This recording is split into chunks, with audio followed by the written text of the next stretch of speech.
नमस्कार। बात पते की में आपका स्वागत है। मैं हूं अखिलेश शर्मा। आज हम दो मुख्यमंत्रियों की बात करेंगे जिनकी किस्मत एक तरह से चुनाव आयोग के हाथ में है। एक हैं पश्चिम बंगाल की मुख्यमंत्री ममता बनर्जी, दूसरे हैं उत्तराखंड के मुख्यमंत्री तीरथ सिंह रावत।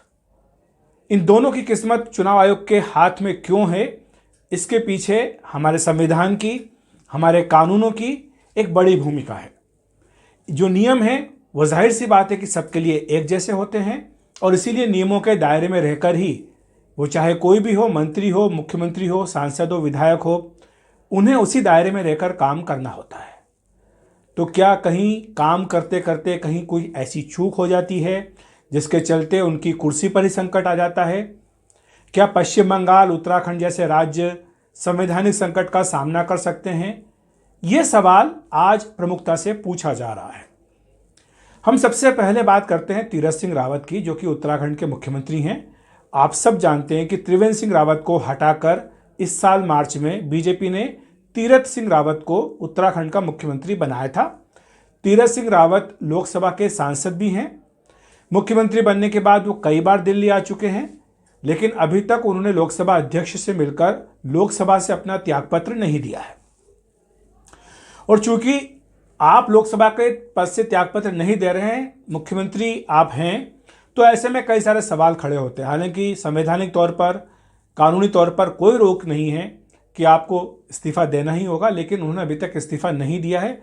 तो इसलिए दबे सुर में यह सवाल पूछा जा रहा है कि क्या वो अपना दिल्ली में वापस आने का विकल्प खुला रखना चाह रहे हैं। और ये सवाल इसलिए पूछा जा रहा है क्योंकि इसमें संविधान का एक नियम आता है। हमारे संविधान के अनुच्छेद 164 में 4 में साफ तौर पर यह कहा गया है कि कोई भी मंत्री उसे अपना पद संभालने के 6 महीने के भीतर लोकसभा, राज्यसभा या फिर विधानसभा, विधान परिषद का सदस्य बनना अनिवार्य है।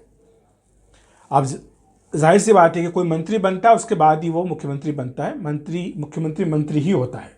तो इस लिहाज से 164(4) इसमें इसकी भूमिका आ जाती है।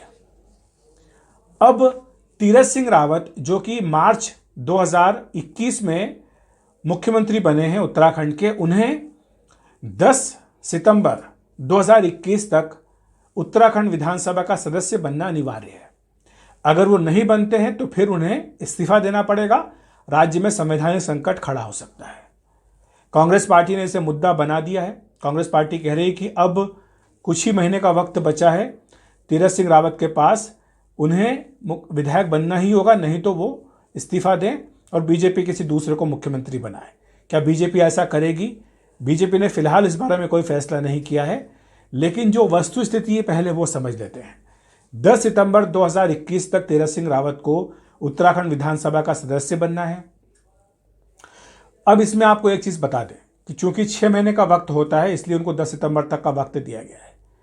अभी उत्तराखंड में 2 विधानसभा की सीटें ऐसी हैं जहां पर कि खाली हैं। एक गंगोत्री की सीट है, दूसरी हल्द्वानी की सीट है। इन दोनों ही सीटों पर जो जनप्रतिनिधित्व कानून है उसकी धारा 154 के मुताबिक, 151(a) के मुताबिक 6 महीने के भीतर कहीं भी जहां सीट खाली होती है, 151(a) जो जनप्रतिनिधित्व कानून की धारा 151(a) है, उसके तहत 6 महीने के भीतर चुनाव कराना अनिवार्य है। चुनाव आयोग को 6 महीने के भीतर चुनाव कराना अनिवार्य है। लेकिन इसमें एक दूसरा पेच भी है।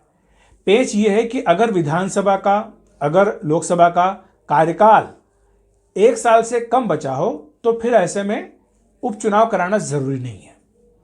तो इसीलिए अब चूंकि उत्तराखंड विधानसभा का कार्यकाल सब जानते हैं कि अगले साल मार्च को, 23 मार्च 2022 को खत्म हो रहा है, यानी 1 साल से भी कम समय बचा है विधानसभा का कार्यकाल खत्म होने में। इसलिए कांग्रेस ये कह रही है कि जब इतना कम समय बचा है, 1 साल से कम समय बचा है, तो फिर ऐसे में उपचुनाव क्यों चुनाव आयोग कराए। और चूंकि उपचुनाव नहीं हो सकता है इस 151(a) नियम के तहत, इसलिए तीरथ सिंह रावत मुख्यमंत्री जो हैं वो विधायक नहीं बन सकते हैं और इसलिए उन्हें इस्तीफा देना पड़ेगा। राज्य में संवैधानिक संकट खड़ा हो जाएगा। तो ये तो है कांग्रेस की बात हुई। और जाहिर सी बात है कि अगर वो उपचुनाव होता है तो वो चुनाव लड़ेंगे, गंगोत्री से चुनाव लड़ सकते हैं। कोशिश पार्टी की यही होगी, जाहिर सी बात है कि चुनाव वो जीते, क्योंकि 8 महीने बाद ही राज्य में चुनाव होने जा रहे हैं, तो कोशिश पूरी होगी।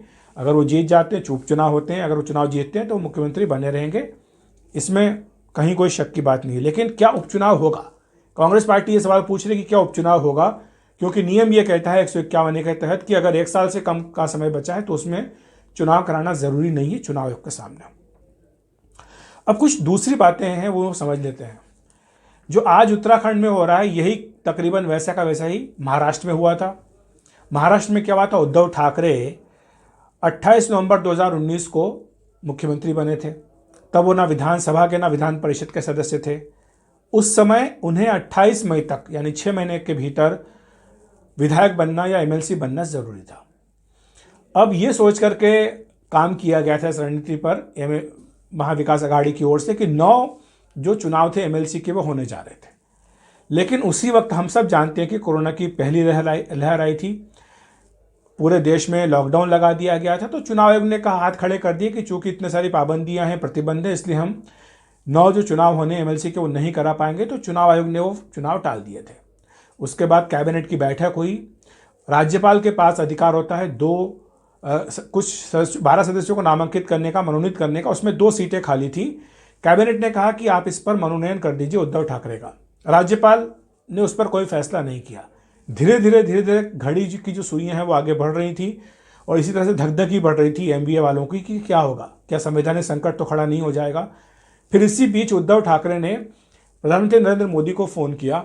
उनसे ये कहा कि राज्य में संवैधानिक संकट खड़ा हो सकता है, इसलिए या तो आप राज्यपाल को कहें कि मनोनयन के वाले पर फैसला करें या फिर चुनाव आयोग को कहें कि यहाँ पर चुनाव होने चाहिए। उसके अगले ही दिन राज्यपाल ने चुनाव आयोग को पत्र लिखा। चुनाव आयोग से कहा कि वो जो विधान परिषद के 9 चुनाव आपने टाल दिए, आप उनको कराइए।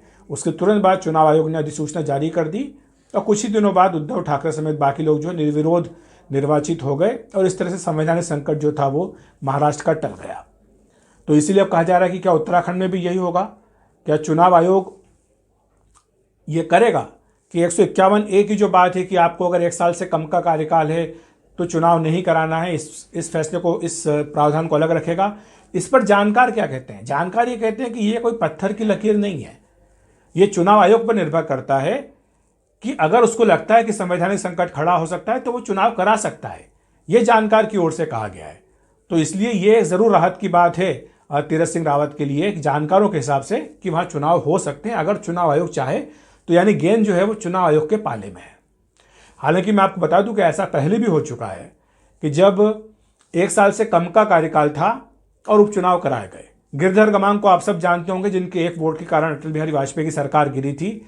वो 1999 में, 98 में लोकसभा के सांसद थे, 99 में उन्होंने उपचुनाव लड़ा था। वो मुख्यमंत्री बन चुके थे उड़ीसा के, और सन 2000 में विधानसभा के चुनाव उड़ीसा में होने जा रहे थे। लेकिन समय 1 साल से कम होने के बावजूद गिरधर गमांग उपचुनाव हुए और गिरधर गमांग उसमें चुनाव लड़े और जीते थे।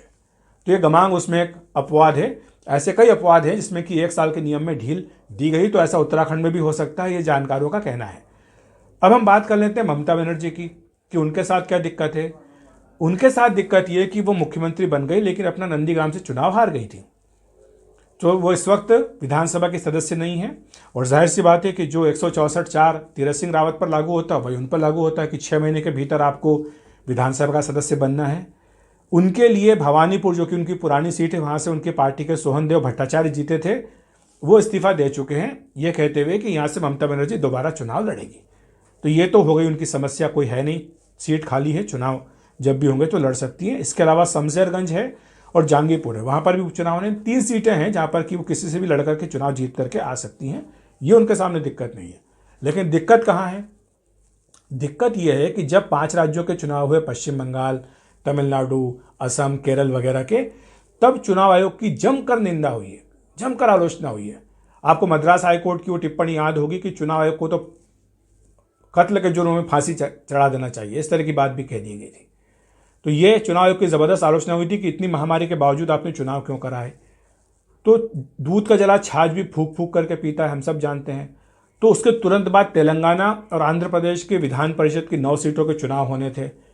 चुनाव आयोग ने कहा कि वो अभी ये चुनाव नहीं कराएगा क्योंकि हालात ठीक नहीं है, कोरोना के कारण कई सारी पाबंदियां हैं। जब हालात ठीक होंगे तब हम ये चुनाव कराएंगे, ये चुनाव आयोग की ओर से कहा गया।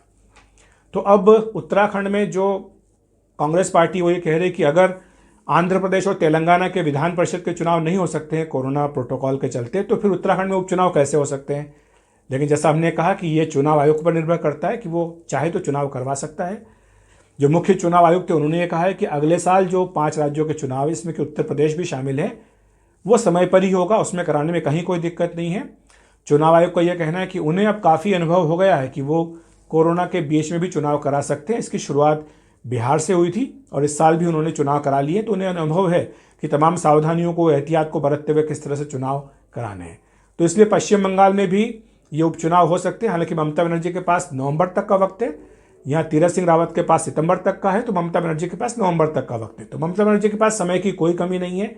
ये चुनाव आयोग पर निर्भर करेगा, जब भी वो वहाँ पर उपचुनाव का आदेश देगा, ममता बनर्जी आराम से चुनाव लड़ करके और अगर जीती तो मुख्यमंत्री के तौर पर कंटिन्यू कर सकती है। इसमें कहीं कोई दुविधा की बात नहीं है। लेकिन सवाल यही है कि चुनाव आयोग कब चुनाव कराएगा।